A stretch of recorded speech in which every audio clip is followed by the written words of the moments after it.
before last night's game,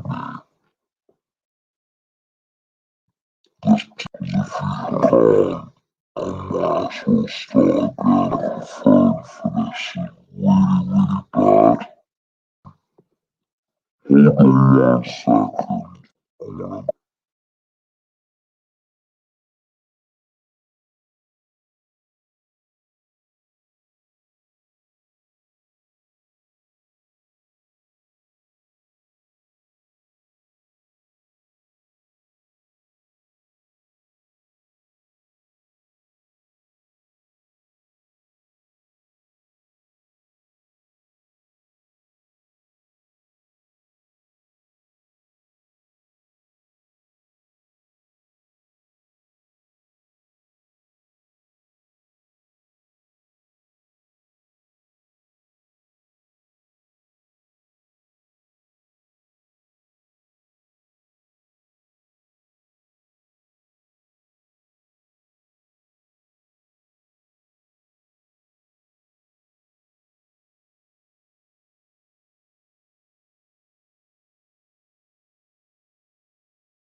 Okay, I'm hoping you guys can now hear me. Let me know. If not, I'll just start the stream again.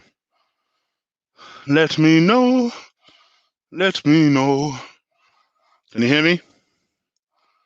Let me know and I'll start it. Can you hear me? Yep. Perfect. All right, people. What up? With that professional start of mine. What up, people? It's your boy Chig from Gooner Eagle Eye coming to you again with a brand new video. This is a preview for the Arsenal versus City game. I know, I'm doing a preview. I figured I'd do one just because it's been a while since I've done one. It's a big game. I owe you guys 10 million shows. I'm just waiting for it to calm down at work before I really start to crank up my shit here.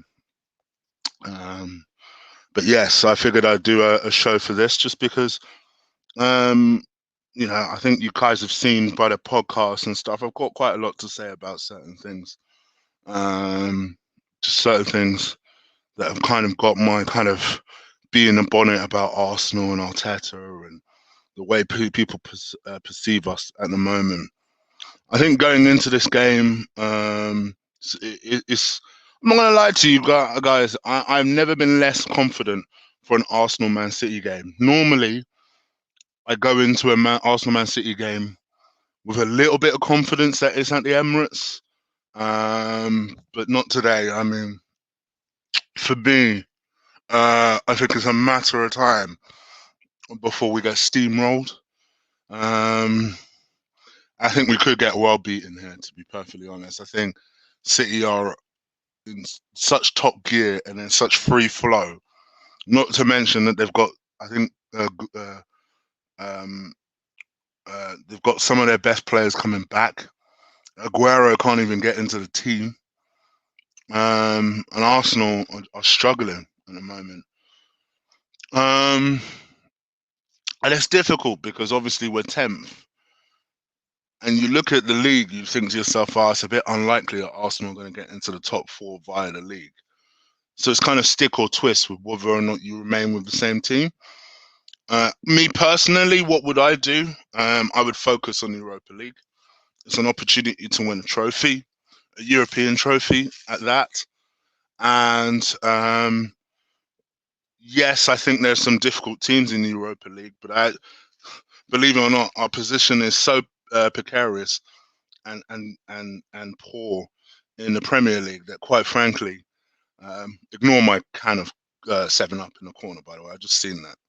I'm professional, and yes, that is an old bed that I'm trying to get rid of, and my new quilt in the corner.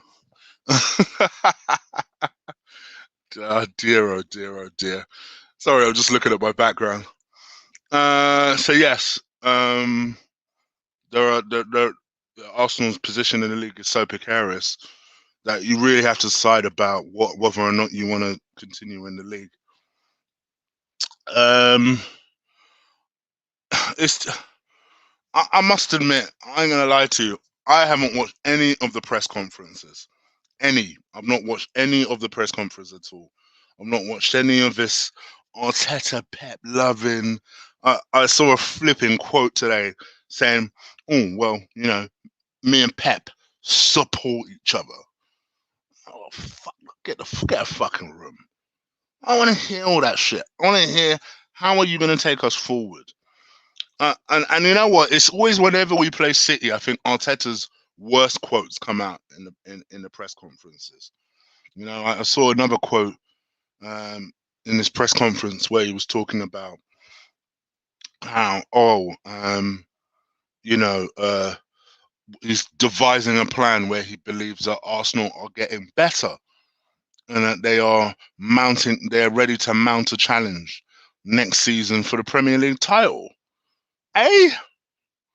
What are you seeing that I'm not seeing? Because last year we finished 8th. This year we're in 10th. And I don't see us finishing. I quite frankly don't see us finishing 8th this year. What is he seeing that I'm not seeing? I don't get it.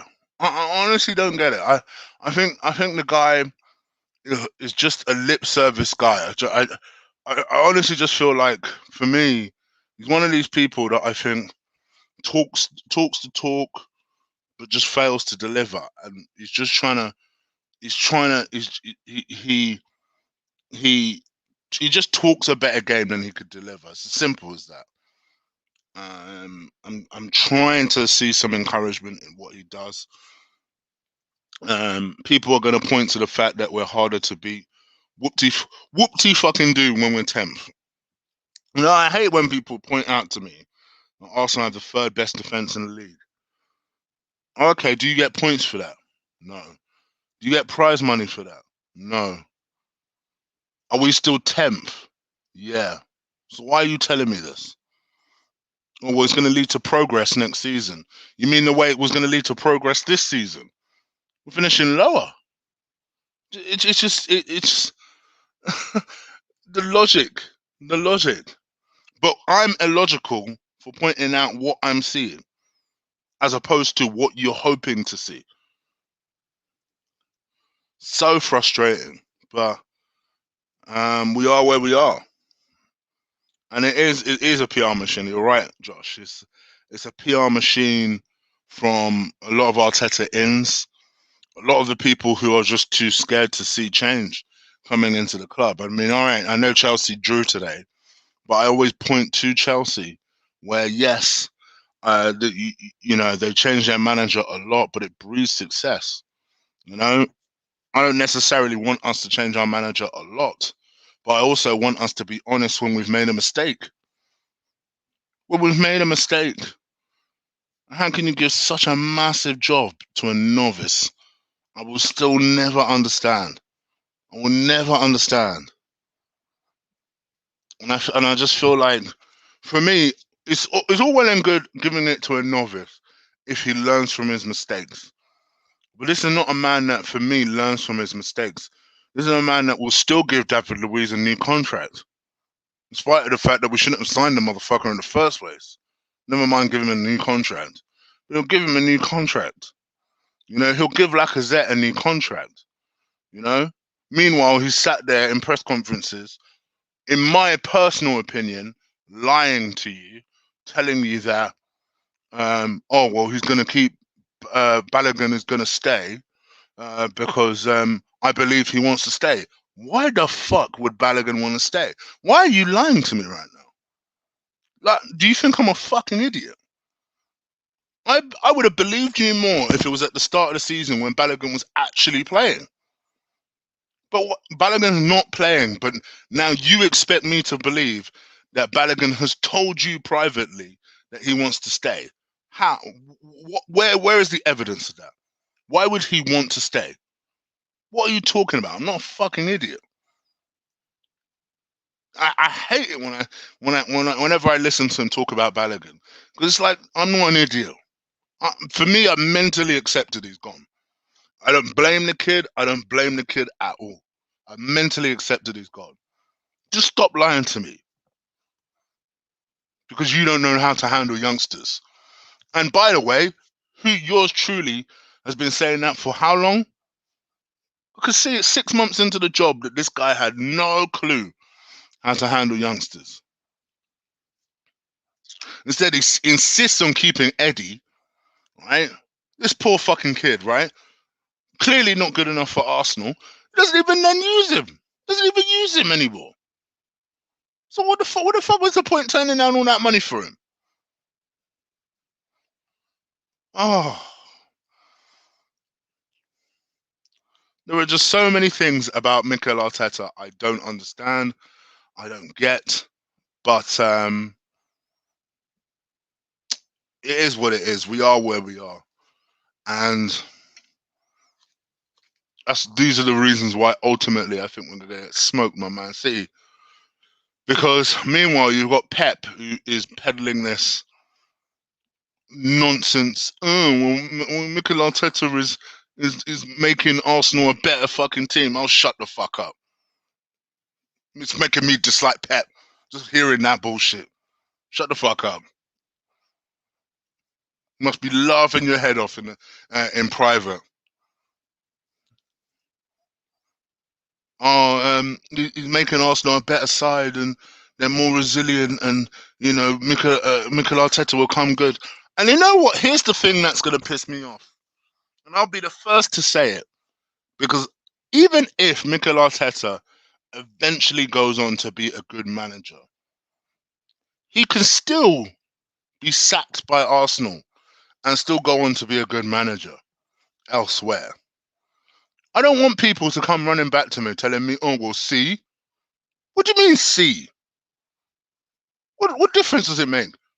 Oh, okay, well, Ollie relegated Cardiff. And now he's damn near top of the league with Man United. So, what's the point you're trying to make to me? What's the point you're trying to make to me? Maybe he does not suit Arsenal right now at this stage of his career. It's like we're so reluctant to sack this man in case by some miracle he turns into this Pep character that you lot seem to think he is. Fuck that. And this is what I was trying to get across in the podcast. And maybe I failed. I looked a bit erratic in the podcast yesterday. For me, this is what frustrates me as an Arsenal fan. You know, I shit you not, I was thinking about this today. Do you know what, right? I first learned the meaning of the word transition as an Arsenal fan. Arsenal, learning about Arsenal's success or lack thereof towards the end was the first time I learned the meaning of the word transition. I shit you not, the first time I heard that word, I think I was 16, 17, and I heard the word transition. Arsenal are in transition. Do you know that's how long I've been hearing that Arsenal are this new team in transition, or we're making progress, or we have to give them time because Arsenal are trying to are making progress, and you know you have to be understanding because we're in transition. I've been hearing it for years. So much so that that's how I learned what the word meant. Transition takes time. Transition, it takes time. It's a brand new team. We have to build it up. Why is it that it's always us where this shit happens? Nowhere else. Nowhere else.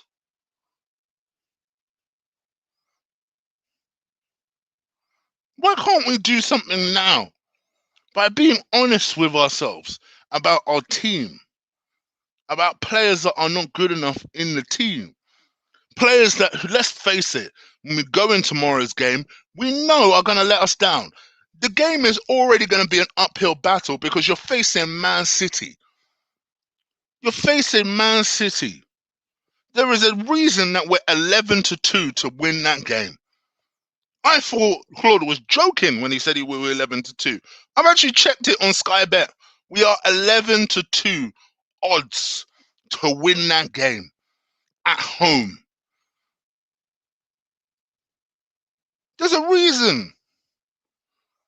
Because it's already an uphill battle, but then you also got players in the team like David Luiz, like Hector Bellerin, like Granit Xhaka that you know are going to let you down.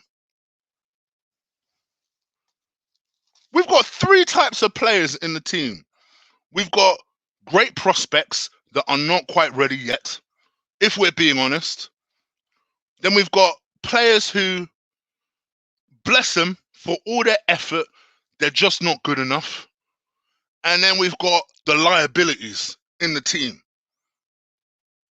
Those are the three types of players that we have.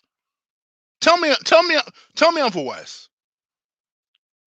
And then you've got your, occasionally, somewhere in between, you've got your Aubameyangs, your Lacazettes when he feels like turning up. But generally speaking, those are the three types of players that you have.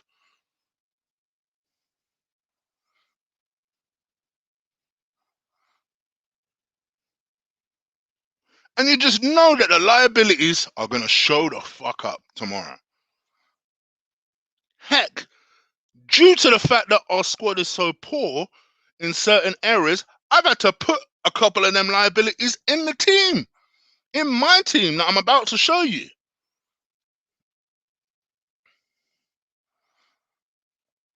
That's why I have no hope going into tomorrow. Like an idiot, I might still have a flutter. I might have a £5 flutter at 11-2 because it's 11-2, and we're at home. But even so, I retain very little hope ahead of tomorrow's game. But nevertheless, I will show you the team that I'm going to roll out, and you give me your opinion in that team. Now, I'll be honest with you, I'm going to talk you through the team. I'm going to make comments that's going to make you think, well, why did you put this motherfucker in the team? I'm going to try to explain, right? Let's see if we can get there. So without further ado, let me show you my team for this damn game. Let me share this screen with you. Got to find it first. Hold on one sec. There you go. Now, hopefully you guys can see that. 1 second. Let me hide my mug. Right. I'm going to talk you through this team. My gosh, I actually forgot to put the goalkeeper. Right. So, I've gone with Bernd Leno in goal. Because I've gone with him in goal. I find it interesting that Matt Ryan doesn't play the Europa League games. You would have thought he would have. But Mikel Arteta in it. He's weird when it comes to people coming into the team. Doesn't like to give him no shine. So Leno's been playing a lot of games recently, but we'll leave him in goal for now. Gone with one of liability number 1, Hector Bellerin. Now, I'll be honest with you guys. I don't know why the fuck I put Hector in this team. I was very nearly going to put Cedric. Having said that, Bellerin, I disagree with. I think Trout said he had a bad game. I think someone else said he had a bad game in his last game. I disagree with that. I think he had a very good first half against Benfica and faded in the second half. I can't go against my own fucking rants about dropping players when they have a good performance. And for Hector, generally speaking, if he's running up and down, creating angles or creating opportunities or creating chances, and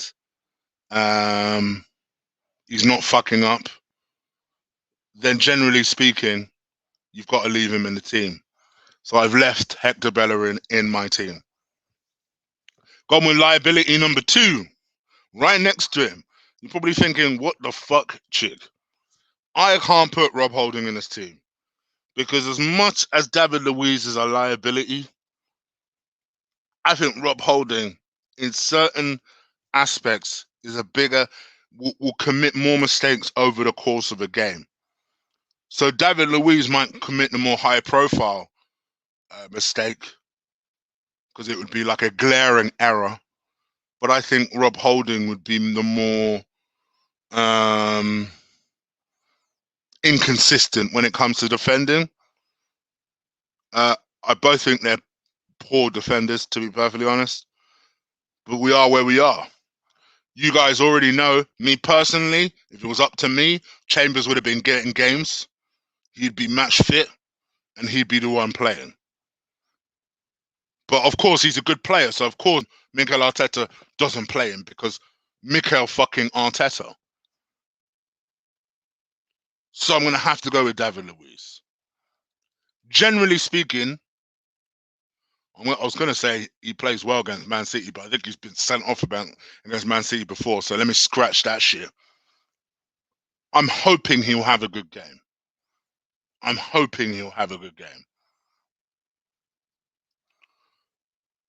Alongside him, I'm going to go with Gabriel. Now, I'm going to be real with you guys. I've not been that impressed with Gabriel.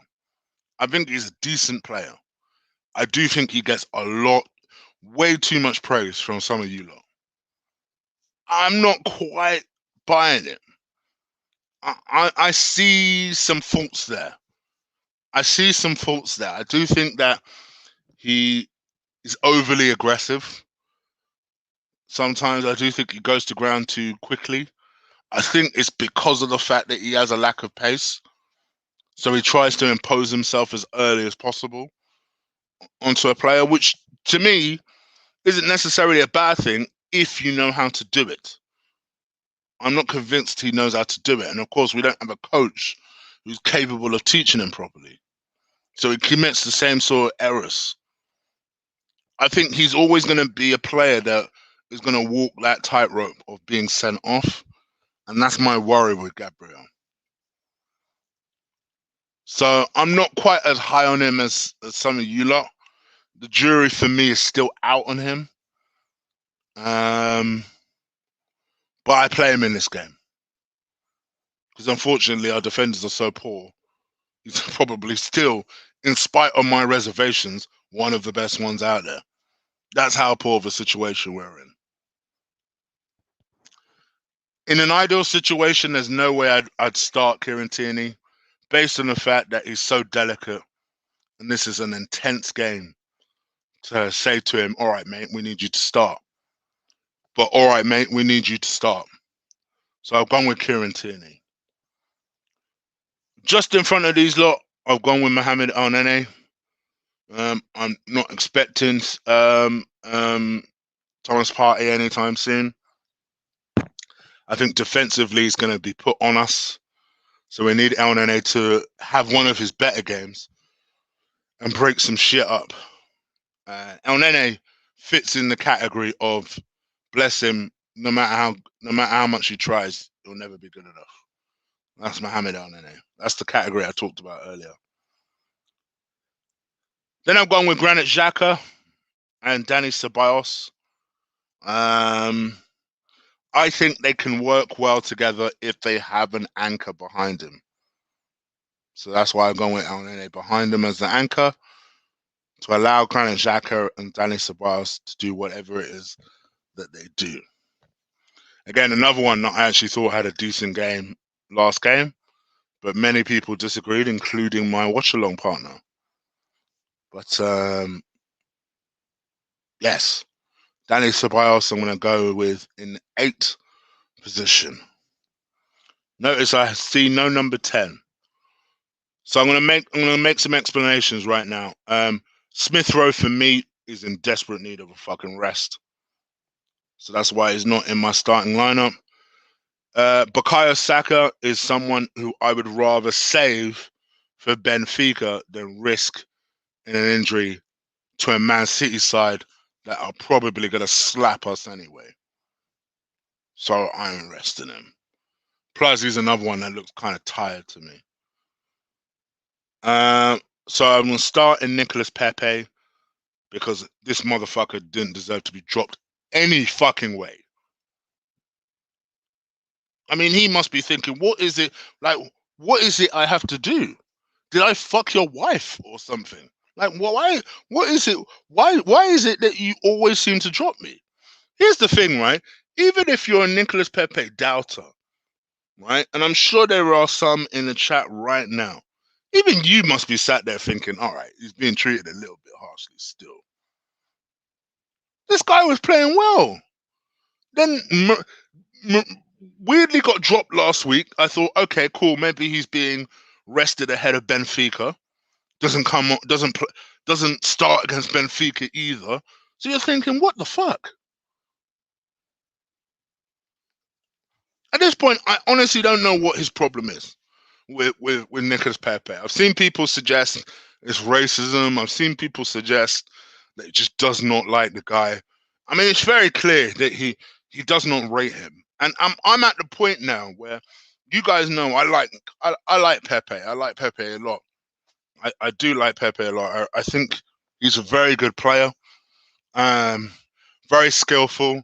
He's a chance player. Will frustrate people because as a dribbler who takes on people, there are some times where the dribbling is not going to work. And that's why I think Pepe frustrates, but I totally get him as a player. For me, I like that type of player anyway. I think it's my Nigerian roots. You know, I like them JJ Okocha type, take on the whole world, take on the whole pitch type of players. I like them type of players. So for me, I will always rate Pepe. But I'm at the point now where if this motherfucker doesn't rate him, sell him. Because what's the point? What is the point? Sell him. Get 30 to 40 million and sell him. Then I've gone with Odegaard. Don't know if I've spelled that right, to be fair. I feel like I haven't. I feel like there shouldn't be an R there. But Rago. I've gone with Odegaard on the right. I like this kid, man. I ain't gonna lie, I like this kid. I like what he's about. So yeah, I've gone with Odegaard on the right. Up top, I've gone with Aubameyang because motherfucker needs some finishing practice or something. So that's my kind of hopeful 11 for tomorrow. That's the team that I hope will play, not what I expect will play. What do you guys think? That's the important thing. Do let me know. Once again, leave it in the comments below. I hope you guys have enjoyed the show. And I know it's been a bit of an impromptu one. I know I was supposed to start at 7. I had some technical internet difficulties, hence why I had to reschedule for here. Well, I was supposed to reschedule for 10, and then it turned out my internet got sorted. So I thought, Rago, let me just treat you guys now. So I've got with it now. So hopefully you guys have enjoyed this. I'll be back again tomorrow, obviously with Lee, to do the player ratings and preview. And obviously I'll be on Lee's channel for the watch along itself tomorrow. My prediction, I'm going to be real with you. I think it'll be 3-0 Man City. I see us getting slapped tomorrow. I think it'll be 3-0. Like I say, I feel like the way the game will go is that I think we'll start pretty well. And then somebody's going to fuck up and the floodgates are going to open. and probably they'll get 3 goals very, very, very quickly, and then the rest of the match will peter out. I don't see this being an enjoyable game for me and Lee to watch tomorrow, but let's find out. Anyway, you guys let me know what you guys let me know what you think. Leave it in the comments below. I'm gonna head up out of here, and yeah, take care for now. Please do hit that subscribe button. Get me up to this 11K, this miraculous 11K that I keep missing out on. Let's see if we can get there. Let's tick that box off. Let's see if we can get 150 likes on this video. And yes, I'm out of here. Take care. See you tomorrow. Peace.